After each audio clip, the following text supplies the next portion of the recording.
നമസ്കാരം. മലയാളി വാർത്തയിലേക്ക് സ്വാഗതം. എക്സാലോജിക് CMRL മാസപ്പടി വിവാദത്തിൽ മകൾ വീണ വിജയൻ പ്രതിയാകുകയോ അറസ്റ്റിലാകുകയോ ചെയ്താൽ പിണറായി വിജയൻ പ്രതിപക്ഷ സ്ഥാനം ഒഴിയണമെന്ന CPM പോളിറ്റ് ബ്യൂറോ.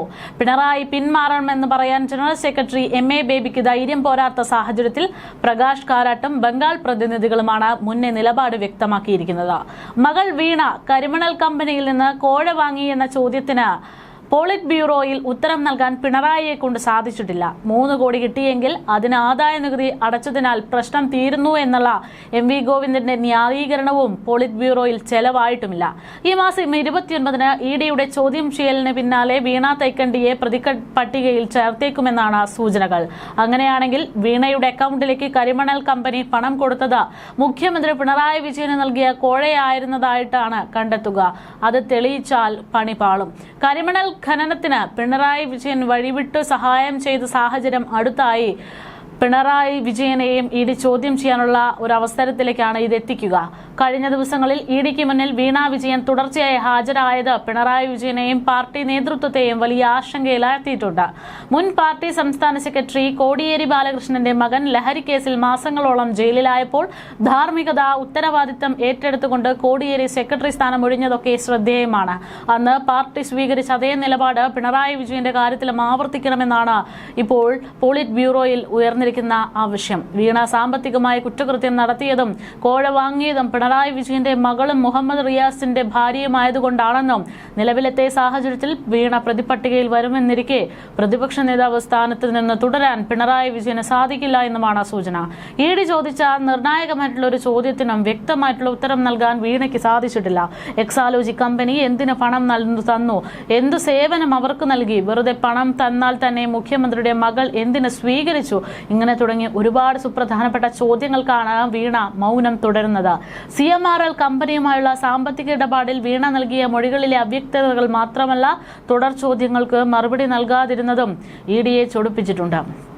SFIOയുടെ കണ്ടെത്തലുകളും EDക്ക് ലഭിച്ച മൊഴികളും തമ്മിലുള്ള പൊരുത്തക്കേടുകൾ വീണയെ കൂടുതൽ കുരുക്കിലാക്കുകയാണ്. അന്വേഷണം പിണറായിയിലേക്ക് നീങ്ങാനുള്ള സാധ്യതകളാണ് ഇത് വഴിയൊരുക്കുന്നത്. മുൻ വർഷങ്ങളിൽ പിണറായി വിജയനെതിരെ പോളിറ്റ് ബ്യൂറോയിൽ പലർക്കും ചോദ്യം ചെയ്യാൻ ഭയമായ അവസ്ഥയാണെങ്കിൽ ഇന്നിപ്പോൾ ഇലക്ഷനിലെ ദയനീയ തോൽവിയോടെ പിണറായി വിജയനെ അടിതെറ്റിച്ച് ആ ഒരു അവസ്ഥയിൽ ചോദ്യം ചെയ്യാൻ പലരും ധൈര്യപ്പെടുന്നുമുണ്ട്. പിണറായി വിജയന്റെ ധാർഷ്ട്യവും MV ഗോവിന്ദന്റെ അഹന്തയുമാണ് കേരളത്തിലെ ദയനീയ തോൽവിക്ക് കാരണമെന്നതാണ് ഇപ്പോൾ നിഗമനം. സംസ്ഥാന സെക്രട്ടേറിയറ്റ് അതൊന്നും പോളിറ്റ് ബ്യൂറോയെ ധരിപ്പിച്ചിട്ടില്ല എങ്കിൽ പോലും ഇനി അങ്ങോട്ട് കർശനമായിട്ടുള്ള തീരുമാനങ്ങളാണ് ഉണ്ടാകുക. പിണറായി വിജയന്റെ വീട്ടിൽ പോയി ചോദിക്കട എന്ന നിലപാടുകളും കുലംകുത്തി പ്രയോഗങ്ങളും ഡാഷ് മോനെ പ്രയോഗങ്ങളും വലിയ രീതിയിൽ തിരിച്ചടിയായിട്ടുണ്ടെന്നാണ് പാർട്ടി പ്രവർത്തകർ തന്നെ പറയുന്നത്. PK ശ്യാമളയെ തളിപ്പറമ്പിൽ സ്ഥാനാർത്ഥിയാക്കിയതിനെയും പോളിറ്റ് ബ്യൂറോ ചോദ്യം ചെയ്തു വരികയാണ്.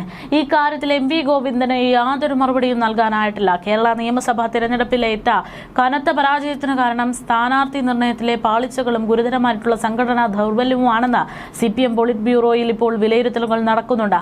ജനവികാരം മനസ്സിലാക്കുന്നതിൽ സംസ്ഥാന നേതൃത്വത്തിന് വീഴ്ച പറ്റിയെന്നും പാർട്ടിയുടെ താഴെത്തട്ടിലുള്ള പ്രശ്നങ്ങൾക്ക് അടിയന്തരമായി പരിഹാരം കാണണമെന്നുമാണ് PB നിർദ്ദേശിച്ചിരിക്കുന്നത്. എന്നാൽ പിണറായി വിജയനും MV ഗോവിന്ദനും മാറാതെ കേരളത്തിൽ CPM ഗതി പിടിക്കില്ലെന്ന ഉറച്ച ബോധ്യം പോളിറ്റ് ബ്യൂറോയ്ക്കും വരുന്ന സാഹചര്യമാണ്.